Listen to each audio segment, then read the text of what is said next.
ఈ వెదురు చాలా బలమైనటువంటి అనువైనటువంటి మొక్క. ఇది అంటార్కిటికా మినహా అన్ని ఖండాల్లో కూడా రకరకాల వాతావరణ పరిస్థితుల్లో ఇది పెరుగుతుంది. అలాగే బలమైనటువంటి గాలికి వంగుతుంది కానీ విరగదు. ఇది సాధారణ ఉక్కు కంటే కూడా ఎక్కువ బలాన్ని కలిగి ఉంటుంది. ఇది దీని మరొక విశేషం. అంటే ఈ భూమిపైన అత్యంత బలమైనటువంటి కలప మొక్కలలో ఈ వెదురు అనేది ఒకటి. దీన్ని ఆకులు, కొమ్మలు, అలాగే రెమ్మలు అన్నిటికీ ఔషధ ఉపయోగాలు ఉన్నాయి. అంటే రకరకాల సమస్యలను తగ్గించుకోవడానికి వీటిని వాడుకోవచ్చు. చాలామందిని ఇబ్బంది పెట్టేది కాఫ్. దగ్గు అంటే ఏమిటి అంటే ఊపిరితిత్తులు శ్వాసనాళాల నుంచి ఒక చికాకు కలిగించేటటువంటి పదార్థాలని బయటికి నెట్టేసేటువంటి ప్రయత్నంలో జనించేటటువంటి ఒక చర్య. సాధారణంగా దగ్గుతో పాటుగా అనుబంధ లక్షణాలు ఉంటాయి. గొంతులో గరగర ఉంటుంది, శ్వాస తీసుకోవడంలో ఇబ్బందిగా అనిపిస్తూ ఉంటుంది, ఛాతీలో నొప్పి ఉంటుంది, కొన్నిసార్లు కఫం కూడా పడుతూ ఉంటుంది, ప్రొడక్టివ్ కాఫ్. అయితే వెదురుని ఎలా వాడుకోవాలి? దగ్గు నివారణ కోసం వెదురు బెరడు లేదా ఆకుల రసాన్ని తీసుకోవచ్చు. సాధారణంగా 1 నుంచి 2 చెంచాల రసాన్ని రోజుకి 2 సార్లు తీసుకుంటూ ఉంటే మంచిది. దీనికి కొద్దిగా తేనె కూడా కలిపారనుకోండి, మరింత ఎఫెక్టివ్గా ఇది పనిచేస్తుంది. ఈ వెదురు నుంచి తయారు చేసినటువంటి కషాయాన్ని మీరు తీసుకోవచ్చు. ఆయుర్వేదం ప్రకారంగా ఈ వెదురు శీతలీకరణ గుణాన్ని, కఫాన్ని తగ్గించే గుణాన్ని కలిగి ఉంటుంది. సైన్స్ ప్రకారంగా వెదురులో ఉండేటటువంటి కొన్ని ప్రత్యేక రసాయనాలు శ్వాస నాళాన్ని శుభ్రం చేయడానికి సహాయపడతాయి, వాపును తగ్గిస్తాయి. దీంతో దగ్గుతుంది. అలాగే చాలామందిని ఇబ్బంది పెట్టే సమస్య ఆయాసం. ఆస్మా అంటే ఏమిటి అంటే శ్వాసనాళాలు సంకుచితం అవటం, కుంచుకుపోవటం. దీంతో ఊపిరి తీసుకోవటం అనేది కష్టంగా మారుతుంది. ఇది ఒక శ్వాసకోశ వ్యాధి. ఇలాంటప్పుడు వెదురుని ఎలా వాడుకోవాలి? ఆస్మా నుంచి రిలీఫ్ పొందాలంటే వెదురు బెరడు లేదా వెదురు ఆకుల పొడిని ఇంటర్నల్గా వాడుకోవచ్చు. 1 నుంచి 3 గ్రాముల ఈ పొడిని రోజుకి 2 సార్లు దీన్ని నీళ్ళ కలిపి తీసుకోవచ్చు, లేదా తేనెతో కలిపి కూడా ఇంటర్నల్గా చప్పరిచ్చి మింగొచ్చు. అలాగే వెదురు రెమ్మల నుంచి తీసినటువంటి రసాన్ని కూడా వాడుకోవచ్చు. ఆయుర్వేదంలో ఈ వెదురు ఆస్మాలో కఫాన్ని తగ్గించడానికి, అలాగే శ్వాసనాళాన్ని విస్తరింపజేయడానికి సహాయపడుతుందని చెప్పారు. వెదురులో ఉండేటువంటి యాంటీ ఇన్ఫ్లమేటరీ గుణాలు శ్వాసనాళంలో తయారైనటువంటి ఇన్ఫ్లమేషన్ని అంటే వాపును తగ్గించడానికి సహాయపడతాయి. అలాగే వెదురు జ్వరంలో కూడా ఉపయోగపడుతుంది. జ్వరం అంటే ఏమిటి అంటే సాధారణ బాడీ టెంపరేచర్ కంటే బాడీ టెంపరేచర్ ఎక్కువ అవ్వటం. ఇది సాధారణంగా ఇన్ఫెక్షన్స్, ఇతర అనారోగ్యాల వల్ల వస్తూ ఉంటుంది. అనుబంధ లక్షణాల కింద జ్వరంతో పాటుగా ఉష్ణోగ్రత పెరగడంతో పాటుగా చలిగా అనిపించడం, తలనొప్పి, కండాల నొప్పి, నీరసం ఇలాంటి ఇబ్బంది పెడుతూ ఉంటాయి. అయితే వెదురుని ఎలా వాడుకోవాలి జ్వరాన్ని తగ్గించుకోవడానికి అంటే జ్వరం తగ్గాలంటే ఈ వెదురు ఆకులు లేదా వెదురు కాండం నుంచి తయారు చేసినటువంటి కషాయం దీన్ని ఇంటర్నల్గా తీసుకోవచ్చు.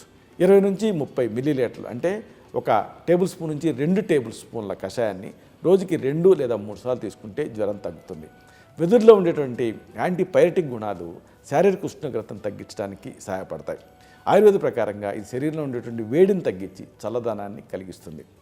ఇంకా ఊపిరితిత్తుల వాపు, ఇది కూడా మనం కామన్గా చూస్తూ ఉంటాం. ఊపిరితిత్తుల వాపు అంటే ఏమిటి? ఊపిరితిత్తుల కణజాలాల్లో జరిగేటటువంటి ఇన్ఫ్లమేషన్ ప్రక్రియ. ఇది రకరకాల ఇన్ఫెక్షన్స్ వల్ల కానీ ఇతర కారణాల వల్ల కానీ ఇది వస్తూ ఉంటుంది. ఇలాంటప్పుడు వెదురుని ఎలా వాడుకోవాలి? ఊపిరితిత్తుల వాపు లేదా ఇన్ఫ్లమేషన్ ఉన్నప్పుడు దాన్ని తగ్గించుకోవాలనుకుంటే వెదురు తాలూకు కాండం తాలూకు రసం దీన్ని కానీ, లేదా దీని నుంచి తయారు చేసినటువంటి టానిక్స్ చాలా ఉన్నాయి, లేదా దీని కాండం నుంచి సేకరించినటువంటి వెదురుప్పు, వంశలోచనం అంటాం, దీన్ని కానీ వాడుకోవచ్చు. 1 చిటికెడు నుంచి 2 చిటికెళ్ళ మోతాదుగా తేనెతో కలిపి తీసుకోవచ్చు. లేదు ఈ కాండం నుంచి తయారు చేసినటువంటి రసం అయితే 2 నుంచి 3 చెంచాల రసాన్ని తీసుకోవచ్చు. దీంట్లో ఉండేటువంటి యాంటీ ఇన్ఫ్లమేటరీ గుణాలు, యాంటీ మైక్రోబియల్ గుణాలు ఊపిరితిత్తుల్లో ఉండేటువంటి వాపును తగ్గించడానికి సహాయపడతాయి.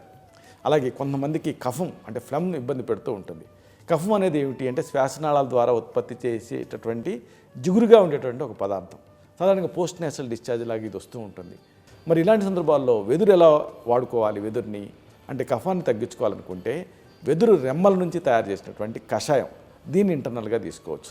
రోజుకి 2 సార్లు, పూటకి 20 నుంచి 30 మిల్లీలీటర్లు అంటే 1 టేబుల్ స్పూన్ నుంచి 2 టేబుల్ స్పూన్ల కషాయాన్ని తీసుకోవటం మంచిది. ఈ వెదురు ఎలా ఉపయోగపడుతుంది అంటే ఈ వెదురు కఫాన్ని పలచం చేస్తుంది. కఫం పల్చ ఎప్పుడైతే పడిందో అప్పుడు మ్యూకస్ ప్లెక్స్ ఉండవు కాబట్టి శ్వాస ధారాళంగా ఆడుతుంది. ఆయుర్వేద ప్రకారంగా ఇది శరీరంలో ఉండేటటువంటి అధిక తేమని అలాగే కఫాన్ని తగ్గిస్తుంది.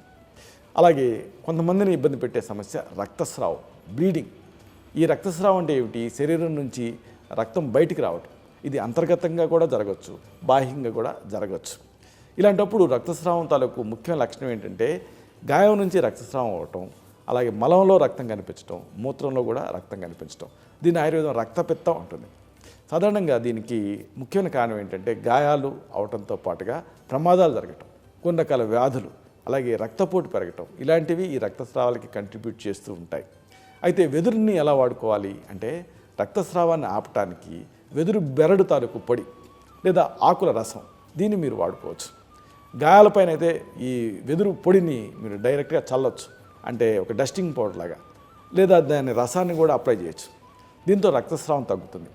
అంతర్గతంగా రక్తస్రావం అవుతుందనుకోండి, వైద్య సలహాతోటి వెదురు సంబంధిత ఔషధాలు, ఈ వంశలో వచ్చినవి ఇలాంటివి చెప్పుకున్నాం కదా, వీటిని వాడుకుంటే రిలీఫ్ ఉంటుంది. ఎందుకంటే వెదురులో ఈ రక్తస్రావాన్ని ఆపే గుణాలు ఉన్నాయి. ఇది రక్తనాళాన్ని ష్రింక్ చేసి రక్త ప్రవాహాన్ని నియంత్రిస్తుంది. ఇక ఈ మూత్ర నిలుపుదల అనేది అంటే యూరినరీ రిటెన్షన్ కొంతమందిని ఇబ్బంది పెడుతూ ఉంటుంది. అంటే యూరిన్ వచ్చినట్టు ఉంటుంది కానీ బయటికి రాదు. ఈ రిటెన్షన్ ఎప్పుడు జరుగుతుంది అంటే మూత్రాశయం పూర్తిగా ఖాళీ అవ్వకపోయిన సందర్భాలలో జరుగుతూ ఉంటుంది. దీనివల్ల మూత్రాశయంలోనే ఉండిపోతూ ఉంటుంది. సాధారణంగా ఇలాంటి సందర్భాలలో కొన్ని అనుబంధ లక్షణాలు ఉంటాయి.